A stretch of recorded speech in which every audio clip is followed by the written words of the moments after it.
All right. Yo, what's happening, people? Woo! Welcome back to the Brothers Geek Out the Brothers Geek Out channel, and this is Fight Talk with the BMAs. We got some UFC to talk about, some big cards, and I got my boy K West as usual back in London. My guy's traveling around, and you know what? I need to buy one of those things. What are they called again? I've heard about those to make you like get the jaw muscles going. What's that called again? um, jawline, something. You know what? I want to be like Connor. Fuck it. All right, yeah, he wants a Connor has jawline a like great Con. jawline. Okay, Joe Rogan okay. has a great jawline, so I'm on it.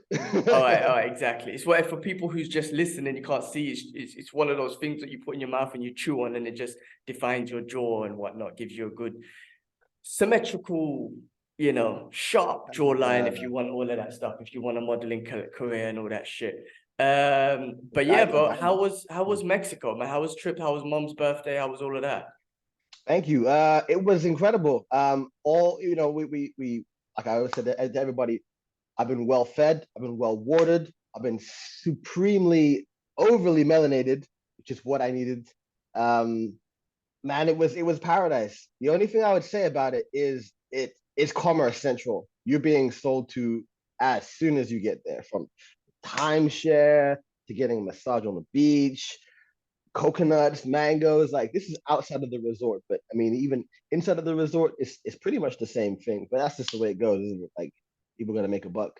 But aside from that, like, once it takes about 3 days, because this was a massive resort. It takes 3 days for them to see your face, and they realize, they ain't interested. Like 3 days for everybody to see your face and realize you're not interested. But they're still gonna ask you at some point, hey, do you need anything? You want to make a reservation? How about some timeshare? Whoa! Whoa, whoa, whoa. We went from reservation for food to timeshare. I need to go to the beach. What's timeshare? What's timeshare? Timeshare is when I think you like, I don't even know the exact, but the idea that you spend money on an apartment in or a villa in normally it's attached to a resort. I could be wrong, but the 3 times I've seen it, it was attached to a resort. So you basically invest in an apartment, condo or villa in this complex. And I don't exactly know how the money works, but every year you can go there and you have like your spot. It has benefits and perks and all this kind of shit. Oh, they're actually But getting you to invest in the real estate there. Is that what? I'm not entirely sure how it works. I don't know, but Okay, it's okay, okay. big money's moved over, right? And then Mm. you're able to go there every year. And a lot of older people do it because they're like, well, I've been around the world for about 40 years and I like Hawaii, and they just go to Hawaii every single year on this timeshare thing. I think it means that you can go whenever you want, and that maybe it doesn't change the price for you. Oh, I I got don't it. I know. got it. I It's don't like, know. I okay, don't know. yeah, I get it. Oh, wait, but you were in Mexico, not Hawaii. You just mentioned Hawaii, but you were in Mexico time. I was in my personality stuff. I was in Cancun. Oh, Cancun. Okay, yeah, yeah, cool. I was Got in it. Got Cancun. Mexico. But So, just an example, wherever you go and they yeah. start talking about timeshare, it's gonna be that they're gonna want you to invest. Yeah, I Okay. didn't know they do that, but I guess they're looking for long term because holidays and resorts are just short term stuff, right? You come people in and That's out. it. So if you can That's get it. long term people in, which is like come every year, we will honor the same rate or whatever it is. It's not a bad idea. It's not. But I mean, like I said, people normally do it. Not normally, but I just have a feeling of people that are older Yeah, who have retire, of course. When you're yeah, like they young, kind of you're lock out and in. about going everywhere. When you're retired, you're Yeah, happy to find a spot and be like, yeah, this is my yearly this spot. is me for the next 30 years before I croak, kind of thing. Yeah, yeah. No, that makes sense. And Mm, Cancun and I don't know, Caribbean islands, Hawaii. I think those are the yeah. type of place where you want to go and just relax and whatnot. I don't think you would want to do it in a city like Dubai, for example. Dubai is not a place where you want to come and chill and retire. It's just like you come for once and enjoy it. And it's not a place you would want to come back and chill, really. Mm, It's not that type of mm, place. Maybe mm. even a village in Japan. I mean, from my perspective, a village in Japan would be a place that I'd love to go to and just spend the summertime there with the mountains and the ocean, not the ocean, the rivers and just the Yeah. zen of Japan. But Oh. yeah, no, that sounds like a good idea, man. So when did you get back? Yesterday? Hey man, these pigeons out here like trying to fuck hard, man. Pigeons are like the ghettos of the bird what do you call it? Flying The rats. bird species, man. Shit, because they will shit on you. They don't give a fuck. There's loads of them and they'll shit on you and they don't care about you. They don't I care think about it's anyone. it must be that. And you're right. They don't give a shit. Literally, it must be like the seasons changed, hasn't it? Like obviously, I've been away for a bit, came back. I've seen different seasons, but I always know that it's coming into summer because pigeons are fucking way more often on the terrace. They're Yeah. breeding and whatnot. I'm like, oh no, fucking eggs. Anyway, yeah, beautiful place, amazing. I was there out of season so I was, I just came back and I was told that in season is like September onwards to January is when it's busier. So anybody who's watching want to go to Cancun, want a cheaper visitation, prices are pretty much half or to that effect. Go around like May, June, July. That's the off season. Yeah. If you're trying to, Interesting. yeah, I didn't know that. Yeah. May, June, Um, July. That's like peak in the summer. How come it's the off season there? remember, like the weather Okay, is okay, yeah. Got yeah. you. Yeah. So, and also it's better because it's cooler then. Yeah. So it's not as humid. It's right now. It's kind of like hurricane season. So there was a lot of thunder, which was Mm. incredible to see. You probably saw on my IG. It was beautiful to watch, and yeah. So literally in this time is like monsoon hurricane season. September, end of the year, October, November, December, it's cooler weather. It's more enjoyable and it's going to be much more expensive and way busier. So Mm. pick your poison, people. Pick your Yeah. poison. Okay, nice. Well, I'm glad you guys had a good time. I'm glad mum had a nice birthday and everything. That's always nice for mum. That's 70 awesome. and 0. Woo! Wow. Yeah, And amazing. Undertaker streak. Is that? No. How was your time, man? Like the past 2 weeks, what you been doing? What's been happening with you? Yeah, no, thanks for asking, man. Same. So I know we didn't catch up properly last week, because obviously you were in Mexico, but it was a small card anyway. But yeah, I've been Yeah, cool. bad Just Wi-Fi. same. I'm prepared to come back to the UK in 2 weeks. I really can't wait Yeah, now. it's good. Just finishing up work and training here. Work's been a bit busy and whatnot, but just trying to sort things out here. Training, Mm. trying to do the best I can, as always. But yeah, training's been well.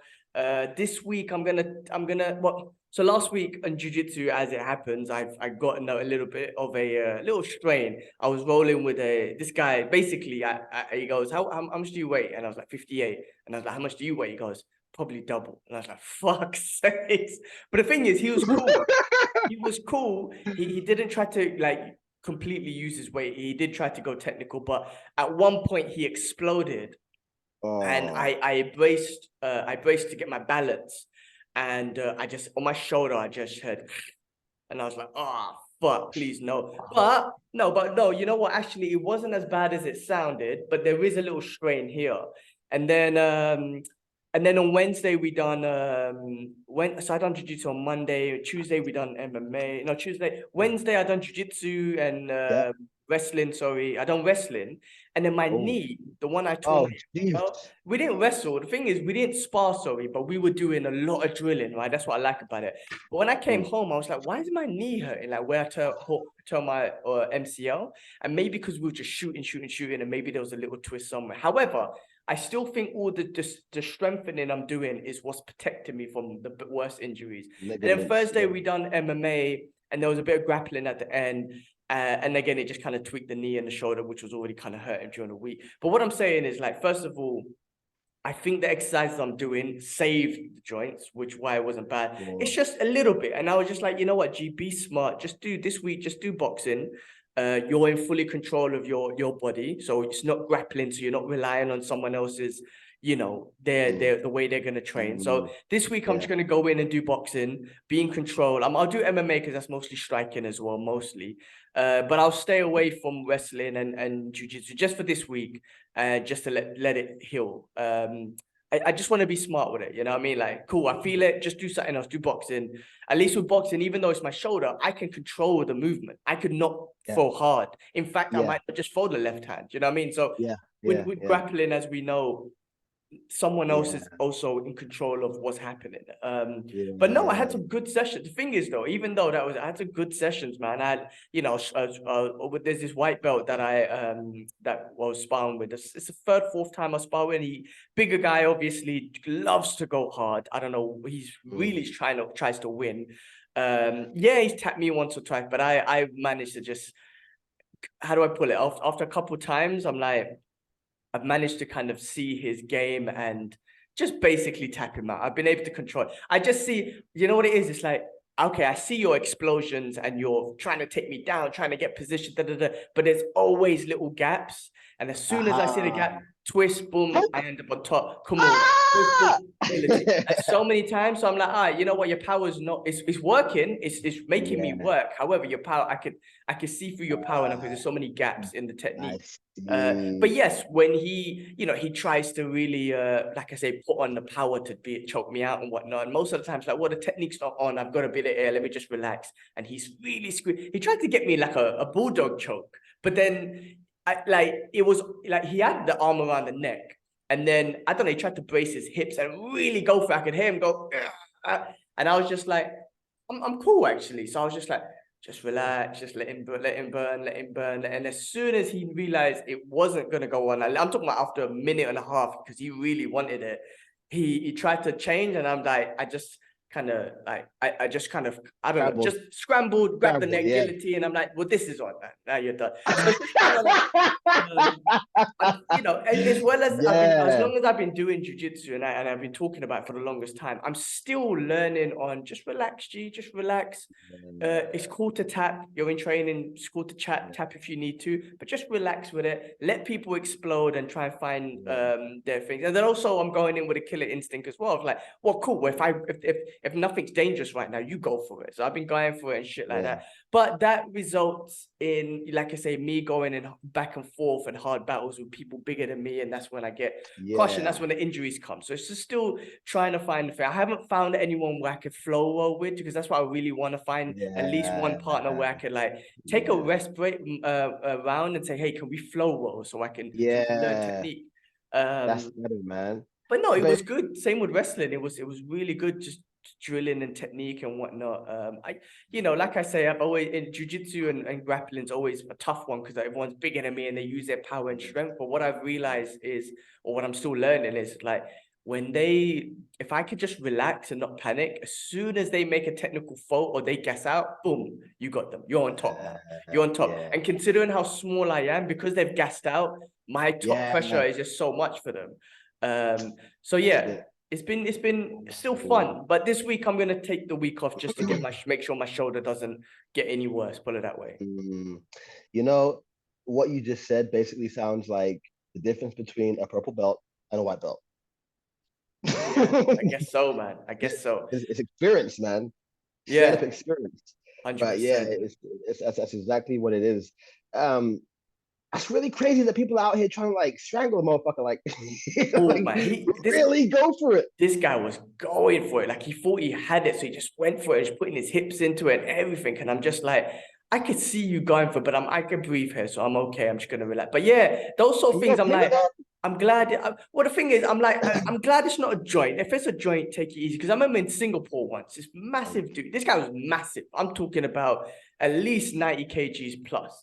And I just see the way he would do this to everyone. And one time that I saw that actually coach stop him and said, stop, listen, don't do that. Because he would try to get a Kimura or armbar and go for it 100%. And he done that to me once, and he messed up my shoulder once. And I am the smallest that was the guy. This was a long time ago. Yeah, exactly. I think I remember. And I remember the coach saying, stop. What are you doing? Like, you're bigger. You need to relax, right? Especially with a joint one. With a choke, okay, maybe, you know, don't go hard, but there's time to tap. With a joint, if you damage it, you put your training partners out. But after that, I never saw him, not after that, but after a while, I never saw him in the gym. I think maybe they might kicked him out because I don't think he learned. For some weird reason, he would just go for it. So I'm like, this is a shit training partner. And I think people just avoid training with him, like from all levels. He was a white belt, but he was just big and strong. But he would just, with joints, man, bro, when I get someone in an armbar, and I know it's on, I don't even wait for the tap. I just let go because I know it's on. And if it was a competition, if it was a real fight, okay, I'll hold it. But in training, as soon as I know it's on, I let go. Kimura, armlock, whatever it is, right? I let go immediately because I know it's on. With chokes, okay, I don't squeeze because I'm like, no, I just relax. I know it's on. I'm just gonna slowly squeeze. I never go on hard, except like the guillotine I got on that dude the other day because he tried to break my neck. So I was like, fuck you. Man.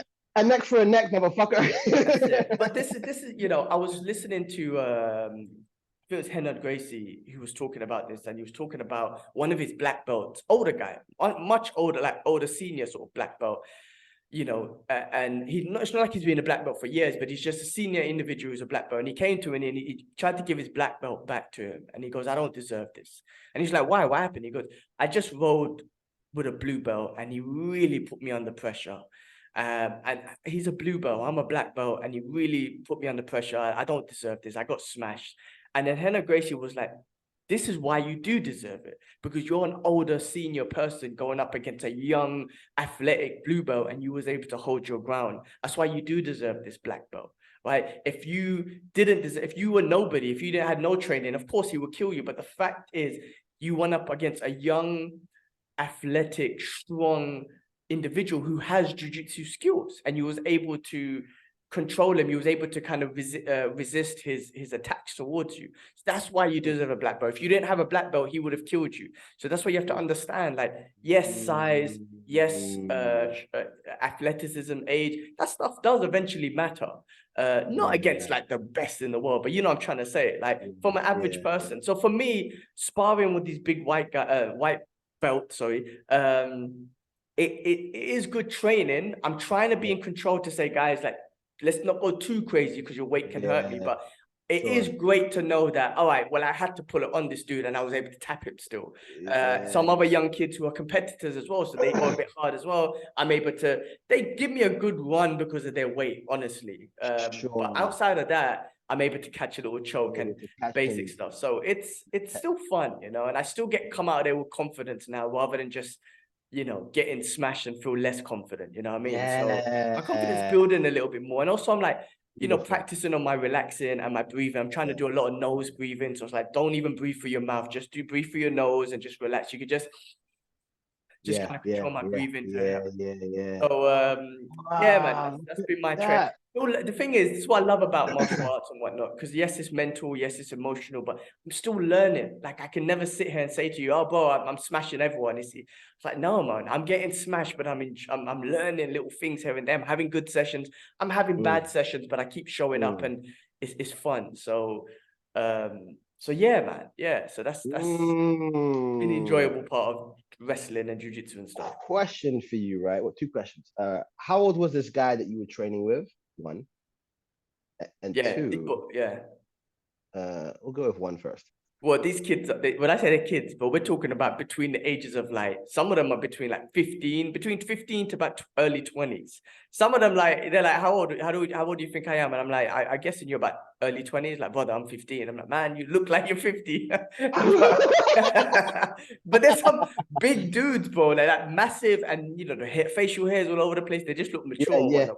But they're young. They're young kids, man. Honestly, a lot of them are young kids, but early 20s and stuff. Okay, so that message, that was it, is it Henderson Gracie or Hickson? I think it was Henna Gracie. Henna Gracie. That's relevant to you then, isn't it? It's really relevant to you then. Because they don't know I'm 38. They think they keep saying, they keep thinking I'm 20 something. And I'm like, no, brother, I'm double your age. They're like, what do you mean? I'm like, I'm 38, brother. I'm turning 40 soon. They can't believe it. That's you. Henna was talking about people like you, basically. I guess in some way, yeah, I guess so, man. I mean, this is why, you know, when I come back from the UK, I want to, like I said, I just want to do some tournaments, just to train with people my size. That's what it is. Yeah. It's not about tournament. I don't care about that. I just want to roll with someone my size. That's all I want to say. My size. That's it. In my weight class, to be like, all right, well, here's the weight class. I'm going to make that weight, and I just want to roll with people that weight class. I don't care about the tournament. I'm not into tournaments and whatnot. I don't give a shit. I'm not going to take it serious. Of course, I'm going to take it serious and train, but I'm not taking it serious to be like, oh, I need to win this. It's like, I'm going in there, like, this is just a sparring session, and I want to roll with someone my size and see how fun that is going to be. I think it will be a lot of fun for you. You remember back in the playground where people, like, guys talk to girls and be like, hey, my size. Oh my god. That's jokes. That's me. Yeah. Finally, yo, my size. I love it. Second question. After they do their explosion and they get aggressive and whatnot, and then you're able to just be like, no, that's not it, right? Do they then is the respect? Do they respect you more and they're more careful afterwards, or they just relax and go back to being brutish? Nah, they just go back to being British. Uh, I mean, it's not like there's man. not a respect factor there. It's that they just go back. They just because they had some success. The thing is, for example, bro, if they had no success, meaning tap tap tap tap tap, and I don't have that ability, right? Then I think they'll slow Yeah. down a bit. The fact that they do have a bit of success in regards to control, they try to take Ah, advantage of that, right? So that's what it is. But you know, with these guys, after that, they like, you know, after I tapped them out, they're like, so I'm like, all right, bro, relax. Like when you're ready, let's go again. Right. So they're breathing heavy, right? I made someone a big dude. This guy was huge, muscular dude. I made him tap out of exhaustion a couple of weeks ago. You out here scrambling like Tasmanian devil. But that's what it was. Like he was. Look, we both just had a round with someone else or whatnot. He obviously just burnt himself out completely. So almost the biggest dude. I'm definitely the smallest dude. And I was like, do you want to just have a rest round? I told him, should we have a rest round that just flow well and whatnot? And then obviously he went crazy again. And then he gassed out.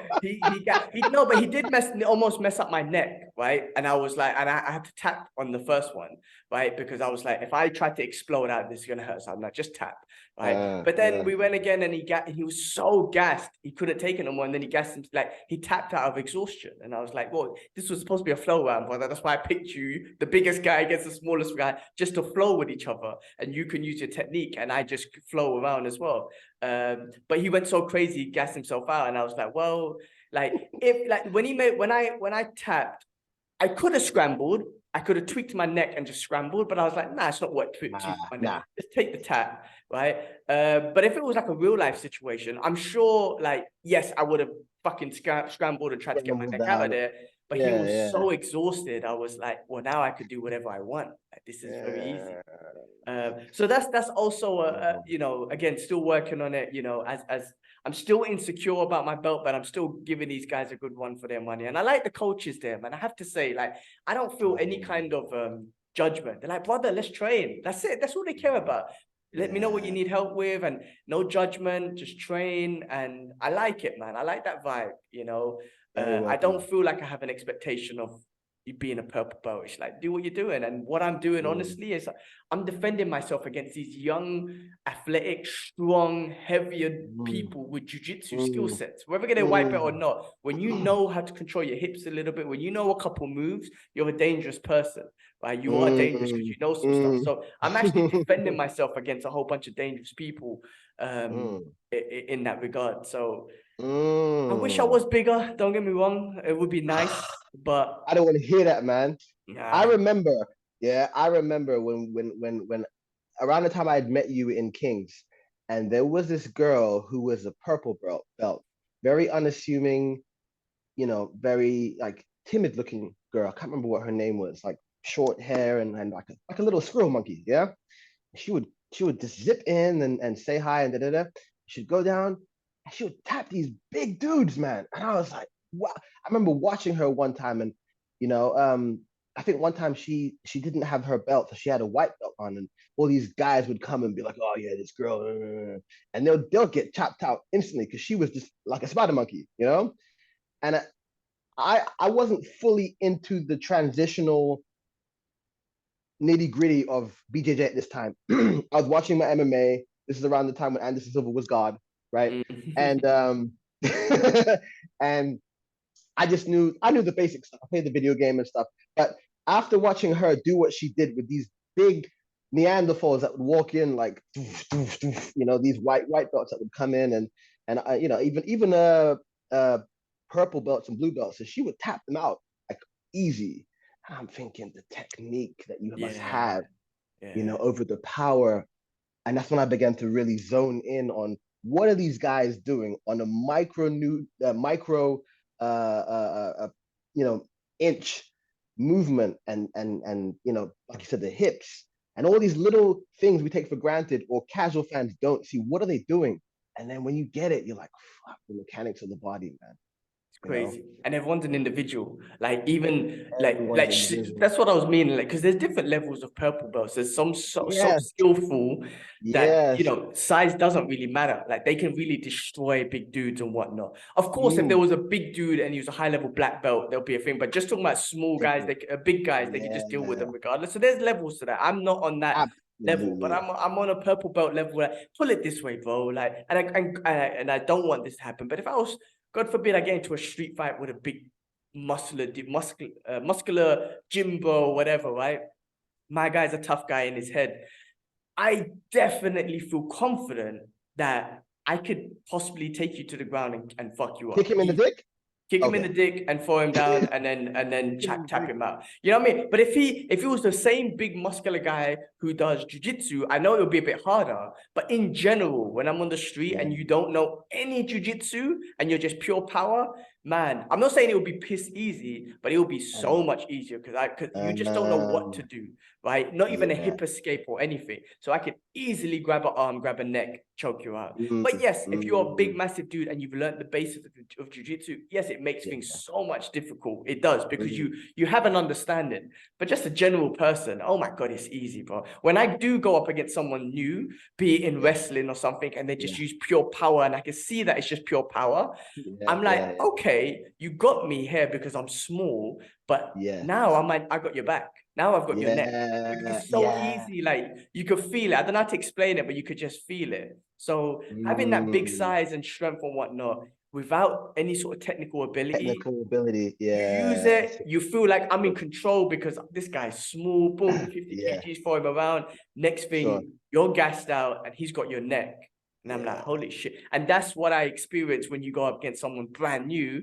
And like I said, with the white belts that I'm training with, they're like 6 to year in. So they kind of head into a blue belt level. So they have a skill set and they understand the hip escapes. They understand blocking the choke. They understand the choke. So it's a lot more difficult. It will be a lot more difficult for me because they understand the movements. But a brand new person, oh my God. Like I said, my first ever jiu-jitsu experience, and I'll never forget this, when I first knew, like, holy shit, this shit works, was in London. It was in Tottenham. It was a guy, a coach, my first jiu-jitsu coach, Eddie Cohn. And I was training against this dude, big muscular guy, came into the gym and whatnot. He went to learn jiu-jitsu. We were rolling. This one, when I was in my my 20s, body didn't hurt as much. Or it did hurt, it would just recover quicker and whatnot. So I was a little monkey scrambling around and whatnot as well. Ice bath at the time? No, none of that shit, bro, man. I done nothing. It was just like I was young. I was young and I was a scrambling, literally a scrambling monkey, man. I would just, bro. I gave blue belts a lot of trouble then because I was just I was scrambled like a monkey. I never forget. I tapped out a purple belt back then, but that's because I had no in some weird way, I had no care about my body. I wasn't aware that this could fuck me up in the future. I was just scrambling and rolling and whatnot. Now, because I'm so much more cautious towards the way I move and my body hurts longer, I'm a little bit more hesitant. Back then I was less. So that's why I would just scramble and give, the coach at the time used to call me the blue belt killer. And I was like, no, I'm not. He goes, the way you scramble and give these guys a hard time, they can't get you. And I'm like, that's because I'm being a monkey. There was no technique. I was just being a monkey, man. I was just scrambling and shit. Anyway, what I was saying was, I remember just rolling with this dude, this big dude and whatnot. I'm new to bit jiu-jitsu. My Kung Fu coach already taught me stuff. My MMA, Edwin, taught me some stuff anyway. He made me go to Eddie Cohn. I'm training, I'm learning. I got a bit of skill set now. I'll never forget, I was sparring with this dude. He really didn't know anything, like second, third class. I mounted him. And I got his arms crossed like that, and I had him, and I just kind of locked his arms behind him, and I was on top, and he couldn't do anything. And this is a big dude, and I was on top, and I was like controlling him, and I was like, oh my God, this shit works. He can't do anything, and I'm fucking 57 kgs, 58 kgs. He's at least 80 kgs plus, and he can't move. And that's when I fell in love with jiu-jitsu. I was like, oh my God, this is some good shit. And I just couldn't believe that I'm controlling this dude that bad. He was trapped like this. I just had his arms and I just smothered him with my chest. I smothered him with my chest and just kind of made him tap out because he couldn't breathe. Yeah. And then fell in love with you. I was like, this shit works. You know, this works so much. So yeah, man, Mm. I love jujitsu from the beginning anyway, but that was when I realized, oh, this is good. Like, I know, like, things have changed a little bit, like, in regards to my skill set. I don't scramble as much, and I think that was my biggest advantage, but my body Advantage. just can't take it anymore. But even with the striking, you know, my base is a striker. You know, I've always said this, but yes, Yeah, if I go up against yeah. someone big, it's a lot more difficult. But you know, this dude I was sparring with in MMA this week, he wrestles a lot more. So again, he's one as an example of someone who's like 70 kgs, is quite Ah, athletic. So he ah, uses his strength to kind of over wrestle me. But however, he loses a position because he's just throwing me around, and then I get him, right? But with the striking, for example, we were doing MMA sparring. right. You know, I was just cleaning him up with just the jab, you know, and he couldn't really touch me. And I was Oh, like, well, this again is a clear indication of my skill set versus this individual's. He doesn't know right. anything Yeah, about yeah, not just striking, but how to take a strike and whatnot. And yeah. he's actually just throwing wild hooks to try and Ah, get me. ah, And I was like, yeah, like this is nice. I'm slipping back, throwing a jab, getting him to uh, flinch. And uh, I was like, uh. cool, like, you know, with the striking, I don't give myself that much credit because big dudes always hurt me. But I'm like, I do, against someone who doesn't know what they're doing, I have a lot more knowledge. It will hurt, Mm, but I have a lot mm, more knowledge. And if I have movement to move around in, I can be quite effective. You know what I mean? In and out movement, mm, slipping, mm. coming in, Prince throwing Nassim, combinations, throwing Prince out. Nassim, second coming. Bro, that's it. You know what? Yeah, someone actually in the gym said I look like him, like out of the blue. But if you look at his highlights, yeah, that guy I was know, a I magician know, back then. I Yeah, know, he was a I magician, know. man. Amazing, He was, amazing.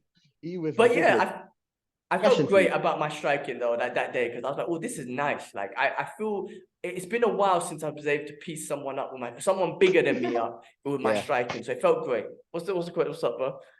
I was gonna say, yeah. So remember the last time we spoke and you mentioned about your history with these Neanderthals in school and whatnot, and they bullied you and whatnot. When you did the BJJ and you was able to get this guy who was bigger, did that kind of make you think, okay, I have a combat technique sport that I can actually dominate regardless of size? Did that give you that inclination that you can now be strong, Oh or yeah, defend 100%. yourself rather? Oh, Okay, 100%, awesome, 100%. A awesome. lot more confident on the street. Not Yeah, meaning that I wanted to fight people, but meaning I was sure. very more But you confident were on the street.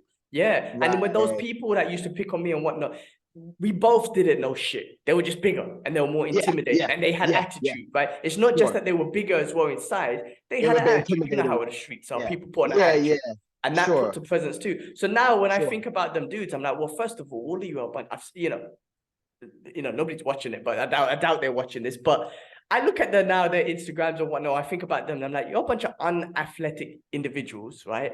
And I would destroy you if we're adults now, so it will never happen. But just saying, I would destroy you if anything was to happen. If you was to be like, oh, it's him from school, I could take him out. Yeah, no, it'll be a bit different story, my friend. Exactly. So it does take me back, but that's why I want my nephew. I would want my kids to do jujitsu because I think I wouldn't want them to go. I didn't, like I said, Yeah. I didn't get madly bullied. I'm just saying I got controlled just because I was small. But if I Yeah, knew yeah, jujitsu, yeah. oh my god, bro, some of these guys, I would have taken them down and just spat in their face, bro. Like, what are you gonna do? You know what I'm saying? Seriously, Turn man. them into a pretzel. Yeah, No, you that's want to be a tough guy in school. You want to show off in front of the girls. Well, hey, look, here's this. Here you go. Let me spit in your face. Now go show off to what you know. Because that's what it is. That's what kids do, right? They're bullies because yeah, they got issues, but they want to yeah, show off in front of everyone. They want to show that they got dominance over a yeah. small guy. They will You're never the pick on a guy. big guy because they're Yeah, pussies as well, right? So that's what the whole yeah. point is, right? So I would want my nephew. I would want my kids to do jujitsu and at least Mm, you know, a jujitsu or wrestling and a striking form. At least, mm, well, I guess you mm. could say MMA, but just because if someone tried to come and just try and drag him for no reason, they'll be easily be Mm. like, get over here, man. Like, let me just choke you out and break your arm. Not break your arm, but it makes a difference. It makes a difference. Yeah, I thought so. I thought so. I thought so. Because when you the way that you explained that, oh my God, I'm able to take out this big guy. I thought, uh-huh. That's Yeah. why. Yeah, yeah, and it makes sense, man. It makes sense. That's incredible. That is a message for everybody else out there. Anyone who's getting who's at that level, school or whatever, and maybe they've gone through the same thing, and maybe they have children. G-Man just said it. Get your children to learn BJJ or some form of discipline to defend themselves, because it's always good to do so. Not necessarily to antagonize anybody or to hurt anybody, but if somebody is coming to attack them or attack you or whatever, at least you can defend yourself, and be safe. Exactly. That's what it's all about, man. That's what it's Yeah, all man. about. That's dope. Yeah, man. Other than that, bro, Yeah. it's just ready to go to the UK. I'm excited about that, and just kind of just enjoying a little bit of Dubai here and there and whatnot. Watching Ah, and how's your wife? How's she's Kipla's cool. kid? Yeah, I can't wait to meet her, man. Little Nia. I can't Oh, wait to meet her yes. soon. Yeah, beautiful name. Couple weeks, and then even my Isla, who's my little brother's kid. Yeah, everyone's great. Mrs. is doing all right. She's on the last 2 weeks of this workshop thing she was doing, where she has to go to Abu Dhabi, which is a bit far down. So she's actually excited to just be over and done with this thing. Business, right? She's doing Yeah, business. she does like a therapy, a workshop type thing. She's doing. So it's going well and whatnot, but she said it's just a bit long. Going all the way to Abu Dhabi, and there's a lot of revisions she has to do on the slides, and she's not really getting compensated much for it and whatnot. So anyway, 2 more weeks of that, she'll be done with that. I mean, she does so well that the owner, the person who gave her the contract, asked her, do you want to, like, let's talk about you joining the company on a full-time level sort of thing. Which she's like, this is amazing, but she's not like jumping for joy, because she knows the longness around it, the compensation is not going to be what she's looking for, and stuff like that. So, but I'm just like, look at the success, man. You've been here for like 8 months and you've already got a connection. Like, you did that. That's awesome. Job as well, like a job offer. By the way, how many days would she work? This is just a random spitballing here. How many days would she work? How many days? If she got the job? Yeah. I think if it would be a 9 to 5, I think it would be like Monday to Friday type thing. Oh, okay. Yeah. And I was thinking, if it was like, not as many days, she could, maybe negotiate stay there for a few days so that she doesn't have to do the travel. But it's no. Yeah, no. Plus, she wouldn't want to be home with me and whatnot. You know what I mean? She wouldn't want to be away, like traveling. Moving to like Abu Dhabi for a couple of days. I'll be long for her and whatnot, man. But no, I think online base. Yeah, I mean, look, whatever she can find, I think, because she does her own, she's still got her own business that's open in Singapore, and she has clients from there. So she still wants to focus on all of that stuff too. And that's online, right? That's all online, yeah. Okay. She's still got the yoga that she's teaching. She wouldn't mind yoga. Yeah, she's been teaching yoga and the trauma therapy yoga as well, yeah. Teaches, yes, you did say a while back. Yes, okay, wow. So she's got, I mean, the success factor I'm telling her is like, you've only been here for 8 months, and look at the connections you've made, and you've got these already building a reputation and whatnot. So whether you take it or not, it doesn't matter. It's there, right? So when we come back from London, we're gonna see how it goes and whatnot. But no, it's exciting, and I think all of it is closer to like like our next step in life, whether it's come back home or stay here. I feel like it'll be a home, UK, but really, yeah, you know what? UK is a shithole, but family's there. Yeah, I know your heart's always there. I know. Yeah, I mean, if wherever the family is, that's where it's gonna be. And they're in the UK, mom and dad are comfortable there, my family's comfortable there. So I'm like, cool, let me just earn what I need to out here and then come back. So I'm gonna do it. I think UK is definitely gonna be thing. Dubai right now, the impression it's given me is like, all right, you're a short-term place. The negatives has made me realize that this is a short-term place. I'll never want to live here full time.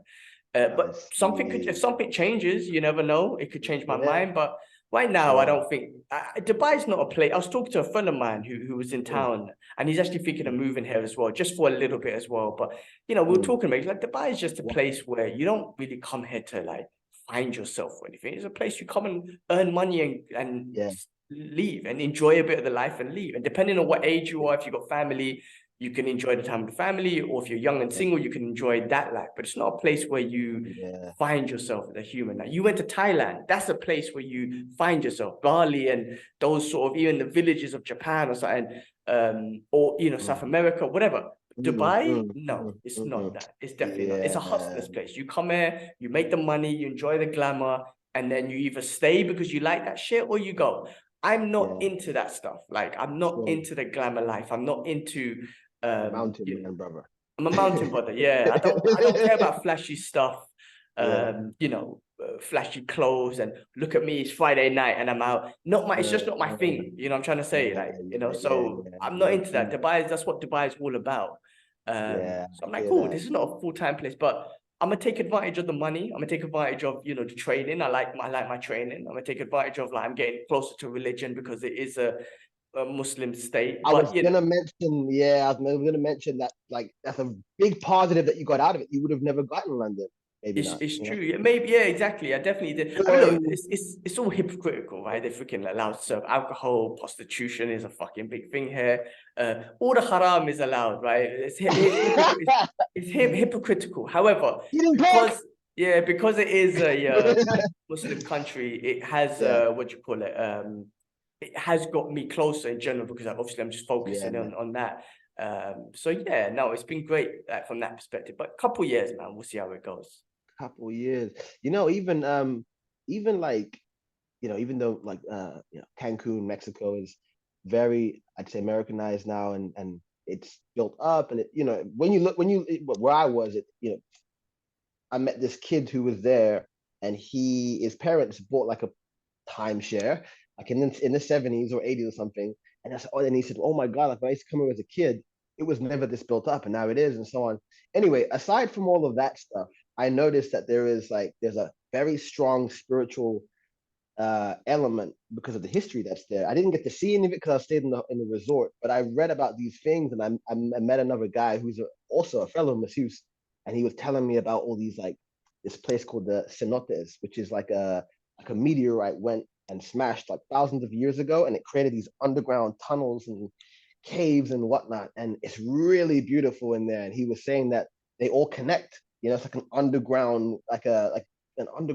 Uh, like Namor, you know, like in Black Panther, they have all them it's like something like this. Yeah, and he was telling me that, like, you can go into one and end up like miles on the other side of this other, like, area, you know, and different cenotes. And I didn't get to go, but I will go back to Mexico just to go and see that shit. Fuck Yeah, it. Mexico's got a lot of history, man, with the anchors Massive and all that stuff, and aspect, Aztecs, the Mayans. Peru, and all that South America and all those places. I mean, if you got a chance, check out what's his name, Graham Hancock's show on Netflix about ancient civilizations and stuff like that. He goes to all of the places.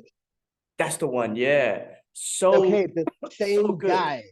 The same guy that I met there, who was a Mexican guy who went to the States and played football as well, came back, and he was telling me about the same guy. Check it out, because Graham Hancock talks about, you know, before I don't know, I'm gonna fuck this up completely, but basically talking about civilization, like advanced civilization being around back in the days, because he's talking about these megalithic structures that have been built around the world. And they're dated before, they look like they've been dated and put there before people think humans were kind of like, you know, civilized, like, and whatnot. 25,000 years? No. Stuff like that. But it just don't make sense. It's like, how did you move this big, massive 100-ton stone into these positions? Like, you must have had some kind of technology to do that. How did that happen? Or, which is another very popular theory, and I gotta say, like, it holds some weight. There was giants. I heard about this too. Yeah. And he talks about it as well. Like, because some of the stories that they talk about are giants and stuff as well. But it's like, how did you move this, like I said, this massive stone and put it in the structure? You know what I mean? It's giants. It's pretty interesting. Do check that one out. Do check that out. I will do, because, you know, some of the artifacts you see, like a sword that's like 2 human size, or these massive chairs, or these huge doors and stuff. Like, we're not that size. Who the fuck was that size? Like, it wasn't that. All these giant skulls and whatnot. You know, you see things in history where you see like these big people that are no longer here now, and there was more of them maybe 100 years ago. Yeah, and then they began to die out. But I think zillions of years ago, I think that shit wasn't bullshit. I mean, it's interesting stuff, man. It's very interesting, and it's good to keep an open mind to it, just because rabbit holing. Yeah, you can fantasize about what was the possibilities. You know what I mean? Like, so it's pretty awesome. History is an amazing thing.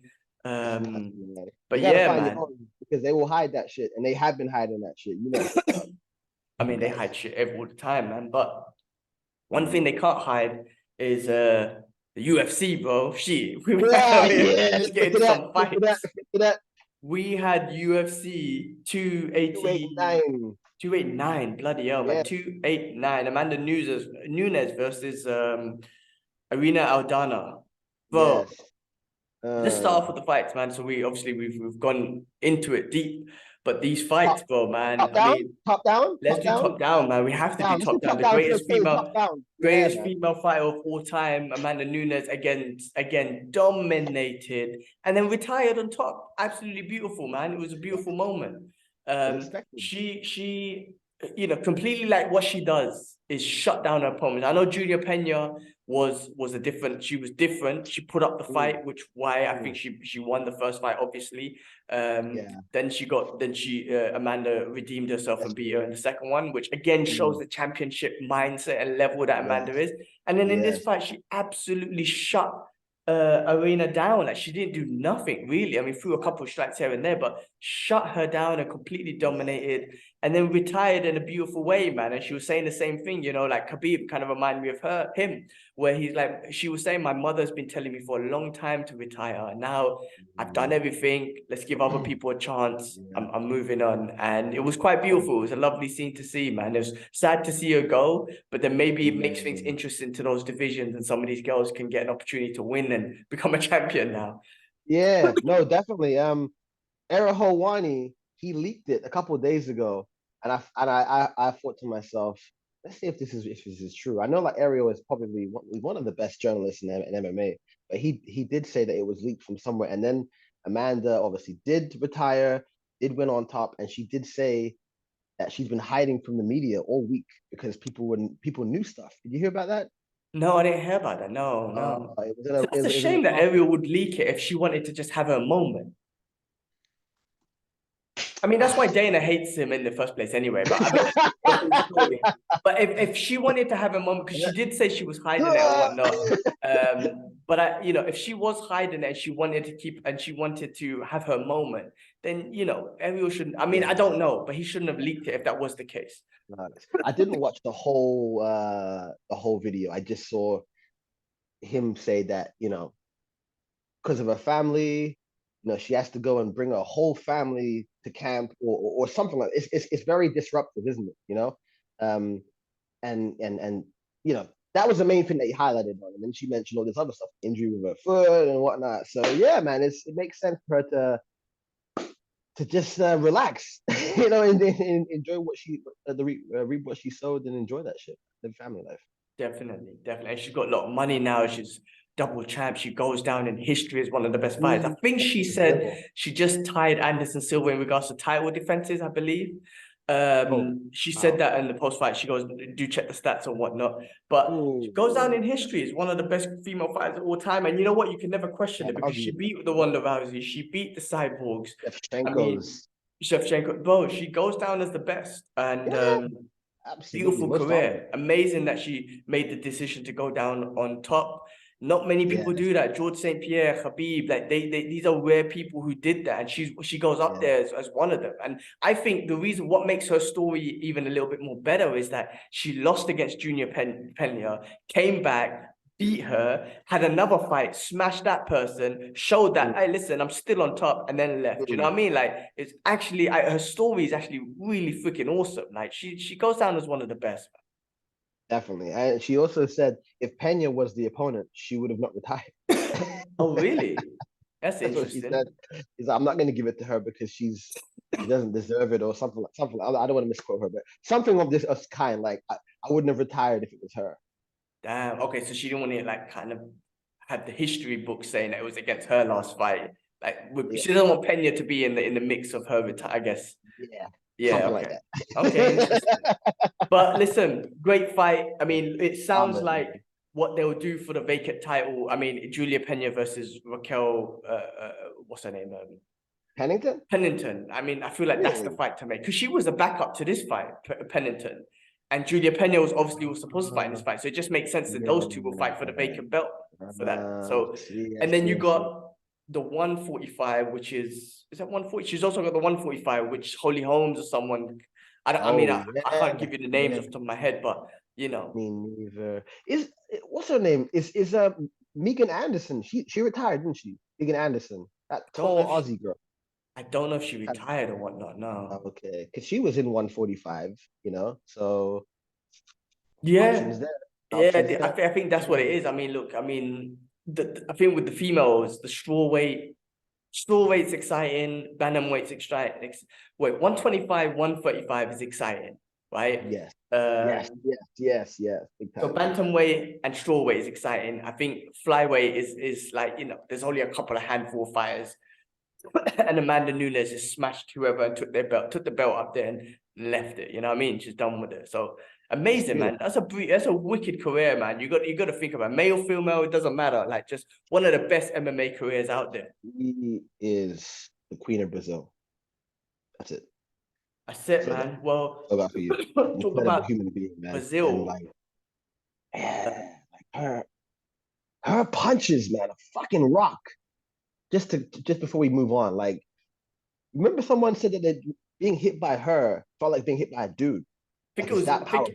I think it was Who was it? Misha Tate that might have said something like that. Someone like that. Like she spars with guys in training, and she said she hits like one of them, and I was like, damn, man, like. But she'll bust me up. I mean, I wouldn't fuck with her. Bust a whole lot of people up. A lot of dudes up. She'll bust up a whole lot of dudes. Yeah, for sure. See, she should have been the one that had that. Oh yeah, I can beat Floyd Mayweather. Like that would have been interesting if that ever happened. Because we live in a different world now where everybody's fighting everybody. People are doing whatever. That would have been interesting to see if that would have ever, gone anywhere. I mean, that would never have ever happened. No, but when they were talking about Ronda Rousey, I think they were also talking about Ronda Rousey striking with Floyd Mayweather. Like not the grappling. Like if it was grappling, if it was MMA, yes, Ronda Rousey has a chance. But I reckon at that time, because of Ronda Rousey's hype, they actually, I feel like they actually thought that she could actually strike with Mayweather, which was just ridiculous. Yeah, because you're right, because I remember Joe Rogan, who then recanted that statement. He was like, "Yeah, her striking is so good," and I remember he gave her a chance on his show, And then there was like a video on YouTube of her like doing this crazy striking montage, and it was just like out of sync and whatnot. And they were like, and then there was like a voiceover like, "So she can fight Mayweather, and her striking's terrible." Yeah. Like, we're sparring. Not striking, man. Like if it was MMA, yeah, there's a chance. But not MMA, no, there's no chance, man. No. But moving on to talking about Brazilians and striking. I mean, Charles Oliveira versus Beneil Dariush. Now, this felt like the main event more than anything. I have to be real. Everything through my timeline on Instagram and YouTube, it just talked about this fight, right? Because this was probably the biggest fight on the card, honestly. But my God, right? Oh shit, am I signed out? No. What's it saying? I'm signed out. Hold on. You still there? Yeah. Yeah. You signed out of the device. Anyway, still recording. Anyway, first of all, man, like it's one of the most exciting fights. Charles Oliveira, man, put on a performance. My God, he looked good. Heart of a champion. It goes to show again just how great of a champion that he is. And it makes that, he won by just, what do you call it, TKO or whatnot. I mean, TKO. Performance of the night. He showed, boy, the next fight with Islam is going to be more exciting, man. It's going to be way more exciting. And I think Charles is going to come differently, and Islam better be prepared. Oh, yes.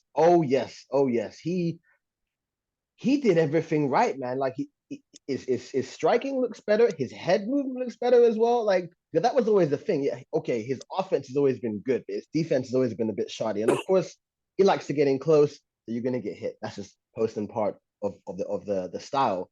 But he did look a lot cleaner and smoother. And I guess he, like you said before, he needed time off, and this is what we've got. Now he speaks English somewhere. Yeah, exactly. Exactly. He's doing all these things, man.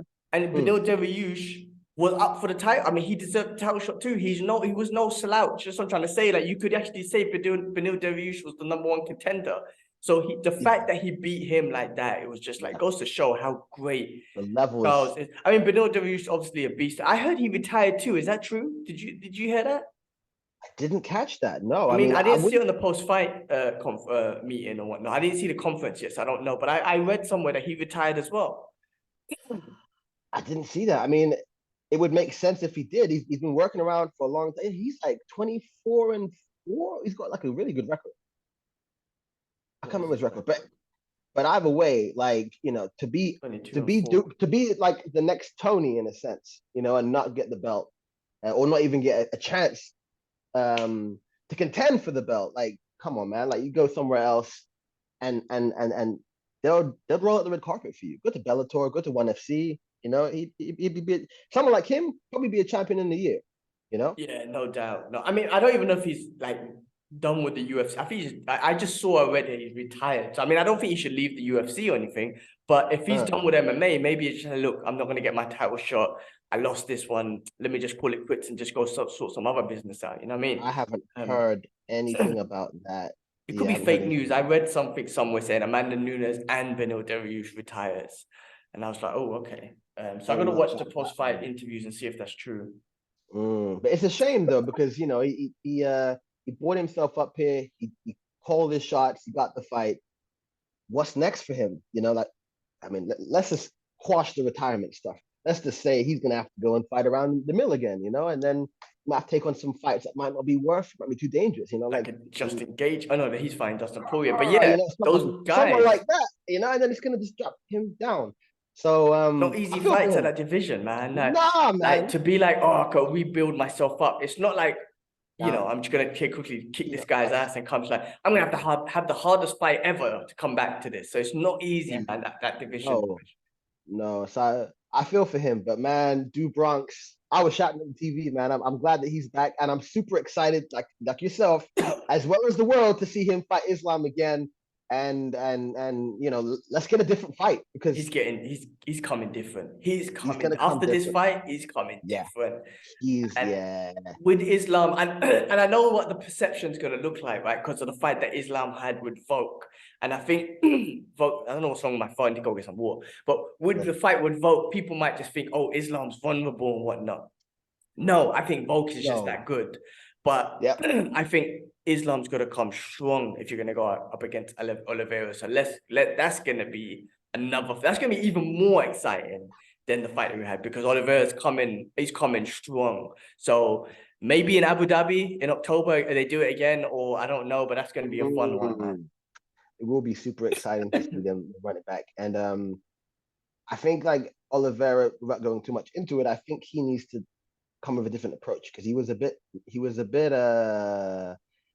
too eager in the first fight. I think he needs to be a bit more measured, in the second fight, and pick his shots different. But we'll wait and see. Exciting times, man. Exciting We'll wait times, and man. see. We'll All wait and right, see. We'll wait let's and move on to see. the rest of the card real quick, man. So the Yeah. welterweight fight before that, you had Mike Malott versus Adam Fugit, Forget, Canadian. forget. Shit, I need to go get some water, man. I tell you what, bro. Let me go get some water because my thoughts all fucked up right now. Why don't you talk about that fight? Did you watch Do that that, fight? Yeah? and I'm gonna chew. Oh, okay, no, I Wait, didn't. No, yeah. I saw Dan Ige. Okay, well, why don't you talk about the Dan Ige fight? Let me come back and whatnot so people can hear your thoughts on that. And Yeah. let me get some water. I'll be Okay. back. Cool, man. Dan Ige, Dan Ige fought. Let me see. Let me run it back. Dan Ige fought against UFC. See me out here unprepared. Look at that. Dan Ige versus Nate Landwehr. I've never heard of Nate Landwehr before, but I heard he did. He had a really successful career in Russia, and yeah, I mean, from what I could see, Dan Ige just picked his shots, was really concise. Um, it was a really easy fight for Dan Ige, from what I could tell. So I I mean, Dan Ige, he's been around. He's one of those guys who's been around for a long time. He's 17-6. Where's he being in the division? I'm trying to think where he's going to be doing next. Dan Ige, right? Dan Ige. What do you reckon is next for him? Dan Ige, like, I mean, I think someone in the top 10 at least, man. Heavyweight. I mean, Where is like, he? I didn't even know. I mean, we talked about Volk. He's the champion there, and I mean, Ah, that's like the greatest fighter, one of the best fighters on the planet right now. But I I didn't mean, in even the know top 10 TJ. somewhere.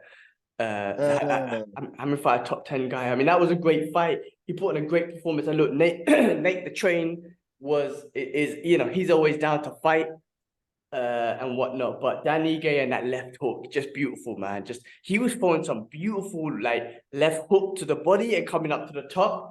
And it's just beautiful technique, man. It's just fun to watch. And it was that left hook ultimately yeah, that knocked down, body. yeah, that knocked down Nate twice at the end of round 1 and 2. Was it round 1 left hook as well? I think it was. It Just was. Go on. really good technical fight. And great to just see Danny Gay very composed, he's like a Yeah, veteran, right? When he hurt him, he didn't go crazy. Like, he's very composed, he's very, yeah. in control of what Dangerous. he's doing. Super dangerous fight. I was just saying that Nate has a big history in Russia, right? He did really well in Russia for in what's the competition called? I can't remember. M1 something. And Yeah, he, yeah, he he did yeah. really well there in M1. M1 global featherweight champion. So, from 2012. So he's no slouch either. He's he did his thing elsewhere, but Danny Gay is Danny Gay, man. He's been doing it for years at the highest Yeah. level. Definitely. It was beautiful to watch, man. Yeah, So game of excited for art. him. I mean, the fight before that, I don't know if you caught it, but it was as I thought, as I said before, Mike Mallet versus Adam Fugit. Uh, Just a beautiful finish. I mean, Canada, they had that energy. I mean, the Canadians won this card, man. I believe every Canadian on this card won. Um, and he just put up a beautiful uh, combination of just, I think it was like a step forward, right, left hook, right, something like that. Just kind of finished him off, which was absolutely. they don't even the guy who won against Adam Fugit, right? On Google, he's guys, you need to fix this because I like know, yeah. I he saw on the UFC app is on the uh, UFC page is there, but yeah, on Google is not there, which is weird. it's just yeah, man. They unniced him, man. Yeah, he got performance of the night as well. And then to kick off that Wow. middleweight division, which was fight of the night, which is a super exciting fight. Did you watch that one, Mark Mark Andre versus Eric uh Anders, I just saw the yeah. highlights, and I all I could tell is it was a clinic. It was a clinic. He pieced him up nicely. No, it was actually back. He could, but Highlights, all he I saw. yeah, but the fight Decent. was exciting, man, because the first strike Oh, he threw a right kick followed by right straight, right? That was a lot of his technique, like right kick, right ooh, straight, like at the same time sort of damn. thing. And he Oh, connected a lot. And that was the first fight strike he did. It got Eric down, but Eric put on the pace, man. Eric did keep the pressure, put on the pace. That's why his performance, fight of the night, because they went back and forth. I Ultimately, yes, he scored more and whatnot, but it was still a back and forth fight. It was very exciting. I need to see that fight then because I just saw a couple highlights and it just showed uh Mark Andre getting the better of him. So okay, I need to watch that fight. Yeah, no, it was a good fight, good back and forth fight. Yeah. The prelims, man, prelims. So Chris Curtis versus Nasruddin Imanov. He got Bro, the hoi, again. yeah, what the headbutt. This is the second one. This is the second one because it happened to Chris Curtis in his previous fight as well. So it's Gastelum? was it Gaslam? I think it might have been. Yeah, it's the same sort of thing. It's Gastelum. But I have Yeah. to say, Imanov is Uh, fun to watch. I mean, another Dagestani brother, but my guy strikes nicely, man. He I trains think at the same camp that Cyril Garner, so it looks like he has that same sort of movement and whatnot. But he strikes nice, like he was popping that right hand nicely. So he was fun to watch. It's a oh, shame that the way the fight ended and whatnot. second round as But well. it was a good fight. That was a fun fight to watch. Very exciting and very nice movement to watch and whatnot. There was a few other fights on the prelims. I Faraz saw Sahabi, the yeah, go on. Yeah, go on. his brother, Yes. Ayman, what did you say? Uh Zahabi. He who? looked What the good. brother? Yeah, I'm against I forgot the other guy's name. It's pronounced really weird. I cannot The actually. Mongolian murderer. Yeah, him. Yeah, I can't pronounce that for shit. But he got Mongolian. murdered. Put it that way. Yeah, that was dirty. That was Yeah. dirty. That was a dirty finish.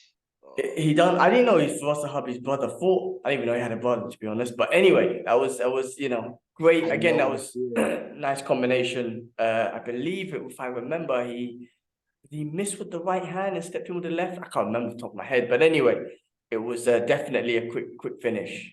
Yeah, no, he's I didn't know he had a brother either, but you know, when I heard the name, I was like, and then I heard Varas Wahab. Wait, what? Is he here?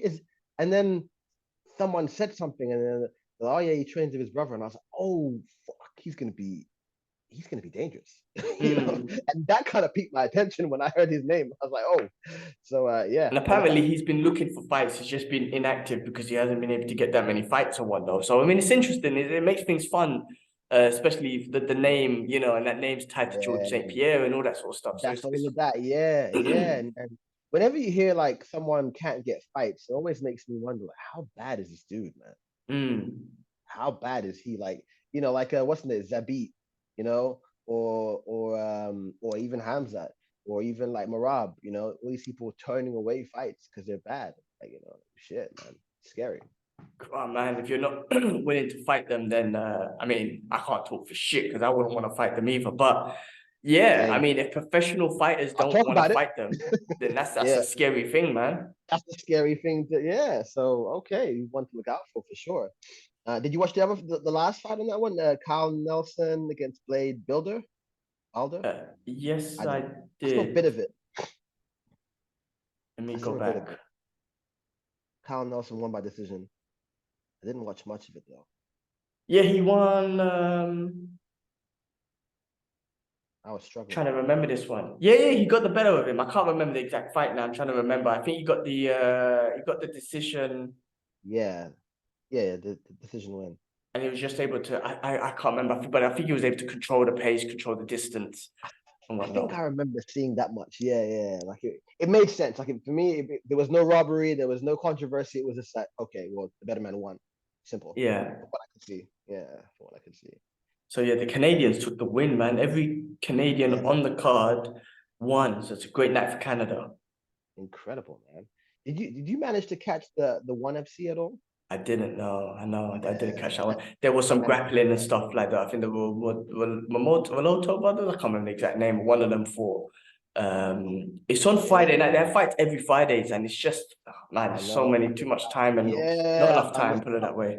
for sure. Like I came back from my trip, and then my concierge said, "Is today?" And I said, "Yes, it's 289." And he was like, "Yo, but have you seen one FC?" And I was like, "No." And he was like, "What are you doing?" And I was like, "Oh." So yeah, I got some fights to watch as well. Yeah, try and catch. I mean, next week we got Marvin Vittoria versus Jared Cannonier on the fight card. So that should be another interesting fight, another nice card to watch. But yeah, man. Other than that, that was about it for the fights this week, man. That was a nice, great card, enjoyable card. Yeah, History was made. Yeah, super exciting. nice little bite size. What do you think? What's your take on Connor's situation? Let's look to the future. Like you've probably seen some things of him looking a little bit crazy and whatnot, and a lot of people are speculating, 'cause that's what it is. It's rumors and hearsay that Connor's not going to be in shape for this fight with Chandler in October, whenever. What do you think? I don't even know, man. I don't even know. I mean, I've been watching The Ultimate Fighter. He's made me watch it. I haven't watched it in ages, I but know, yeah. so I've watched it because Okay, how him. has he been? How's he been then? He's been all right. From He's been present. He's been training. He trains with these guys, and he looks like he yeah, gives them great advice and all that stuff. He yeah, dresses nice yeah. as he does and whatnot. But he's losing in that too. I mean, when I say he's losing, his fighters are losing in that too. I heard, Um, I heard. so I mean, I heard this thing that's been popping around the internet that he knocked out a mascot. I don't know if that was staged. It looked like it was staged, or was it real? Like, I mean, when I say real, like, did he actually knock him out? Because it was obviously a staged event. But it looks like everyone's saying that he actually really punched him and knocked him out. I'm like, really? Like, what the hell are you guys talking about? So that's been going out a lot. But I thought it was a staged thing anyway. Whether Yeah, he's in shape or not, that I don't know, bro. I mean, I want to think he is. But then, there's always shit, like even in his documentary, they were highlighting so much how he was injured before the Khabib fight and he hurt his hand after with the Poirier fight. It's just kind of when no one's, Khabib broke his foot when he fought Gaethje. Like there's no excuse. Like you can't say that was an excuse. Like uh, I don't know. I'm excited to watch him come back. I hope he comes back strong. But Chandler's an explosive guy, man. I feel like Chandler could take him out unless the old Connor of counter striking comes back. But I don't know. I think everyone will tune in. Put it that way. People will tune in, and we'll see. You know. And if Connor loses, then he should just call it quits, man, because he's on. You know what I mean? It doesn't tarnish what he's achieved, but it's just kind of like the hype's gone. And after Khabib, you just went down, because the Mayweather fight, the truth is you won $100 million. You won $100 million. You won, and you put on that spectacle, and it took you to another level in sports and whatnot. So yes, you lost the fight, but you won in life, right? And the fans won in life and whatnot. But when it comes down to the UFC, and after that, nah, man, that was it. You're done. Like if you can't win this fight, then you'll never be champion. You won't. I don't know, man. He's again. He's an amazing athlete, amazing martial artist. Mentally, I think he's got a great mental. It's just the focus of that mentality. Does it maintain? I don't know, but I'm always tuning in to watch him because I'm a fan. You know. Okay. So, do you think they're gonna make the fight this year? Has he joined the USADA pool? Has he in that pool yet? Yes and no. I heard he had. I don't know. And then like I see videos of him kind of just a bit washed out looking. I don't know. I have no idea. I just wondered because he's your boy. I mean, you watch him.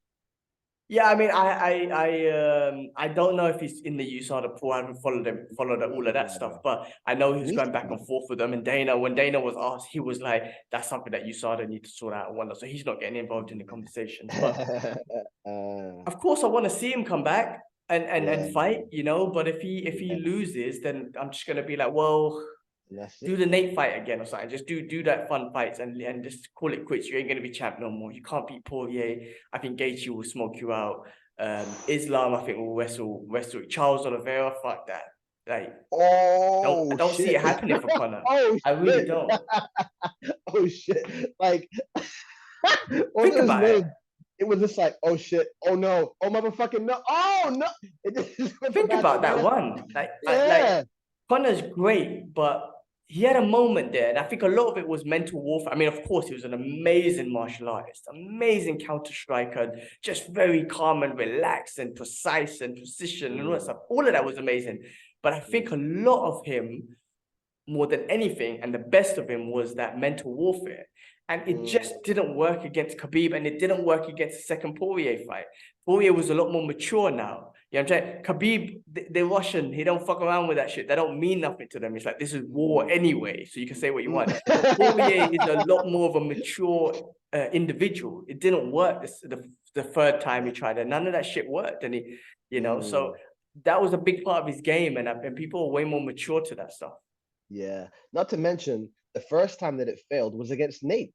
Remember that? Oh yeah, exactly. Yeah. That was the first time that we saw it fail. Because he'd just come off beating Eddie, like slapping Aldo in in a flash and so on, and he terrorized him for that whole tour. But yeah, Nate was just like, nah, man, I'll slap shit out of you, Stockton style. Yeah. And that was from there on, yeah. So yeah, and Nate, and because Nate's fucking that stuff don't mean shit to Nate. He's gonna fucking fight you and beat you up and whatnot. And Nate's, he's always a fighter. He's on that thing, but they're not on that championship level. I'm not to be bad, but you think about Nate fighting in one of those top 5, it's a mess. It's a problem. It's a problem. But that's fine. Not every wrestler that I used to like fought for the belt.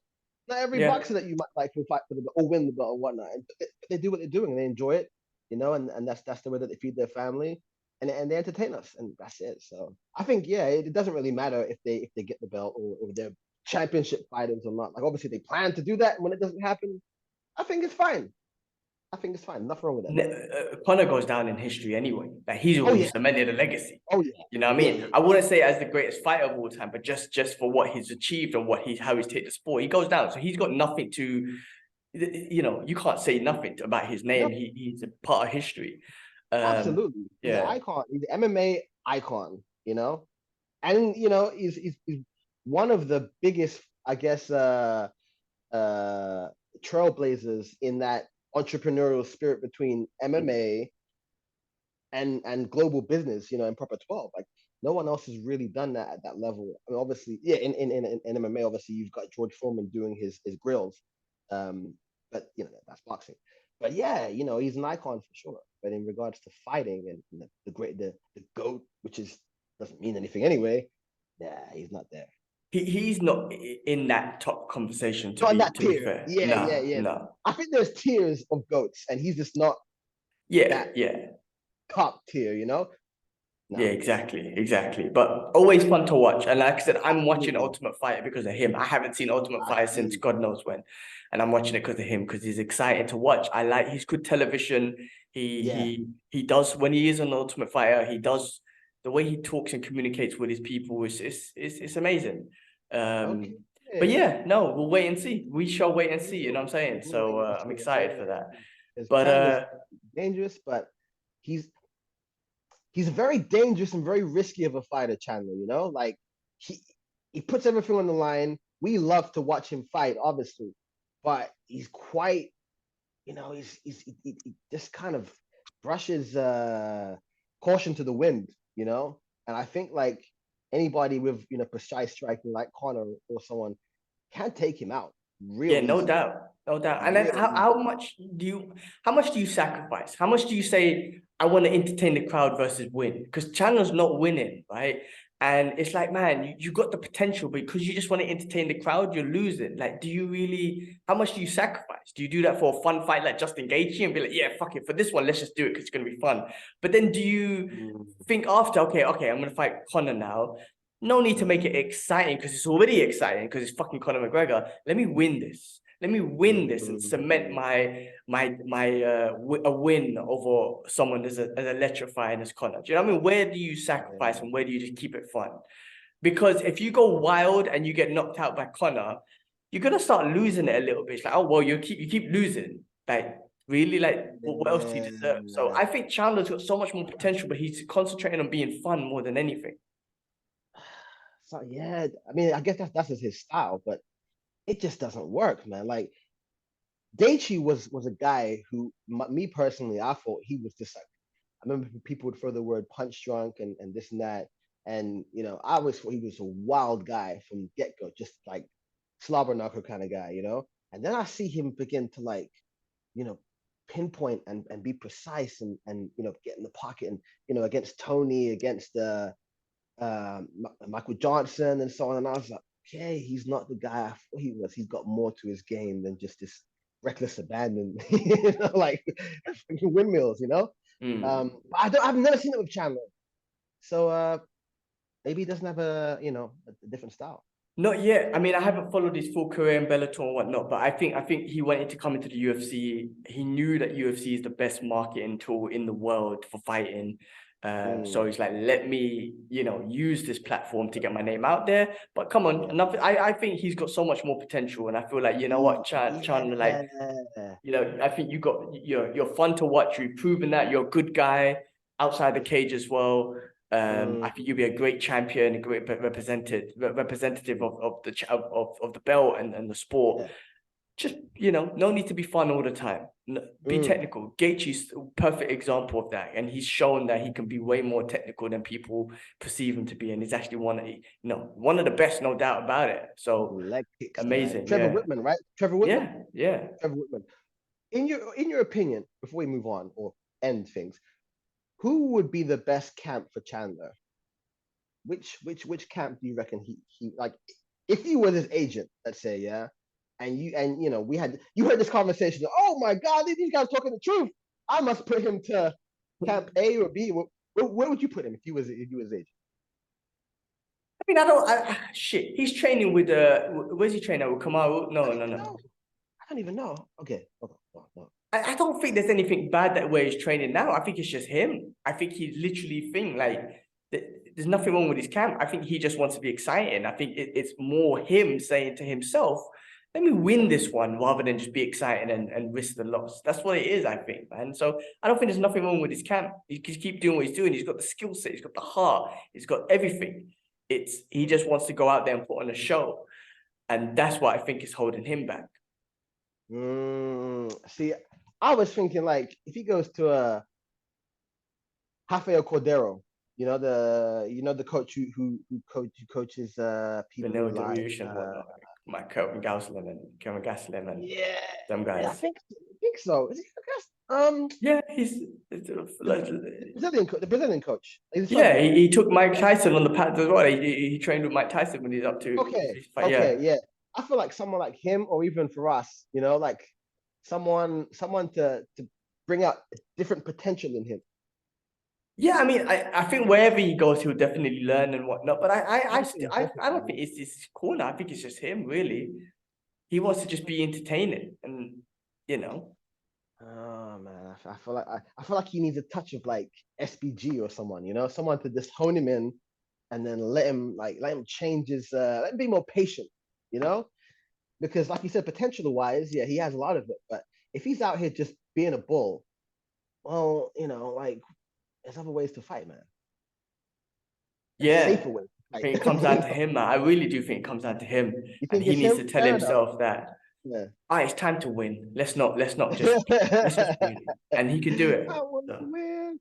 But yeah, man, cool. Well, look, on that note, man, it's good catching up. We got let's call it there, man. I think we've had a good conversation about some fights, some fun fights. It's always exciting, man, when these cards are on, man. Catch up everyone who listens. Thank you for listening. Thank you for subscribing. We've got some updates coming soon. Like, just make this a bit more cleaner with intros and new thumbnails and all that sort of stuff. So just to make things cleaner. But you got something to say?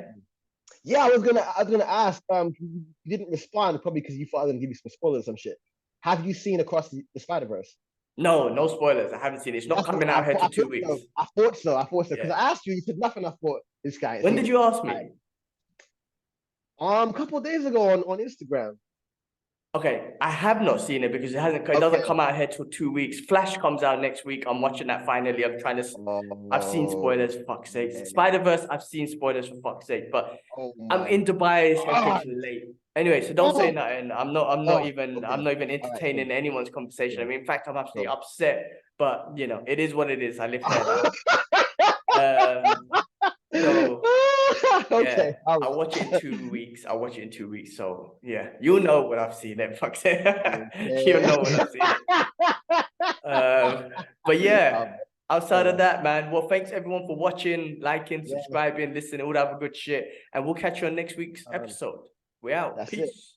Boom. All right, let me turn this off.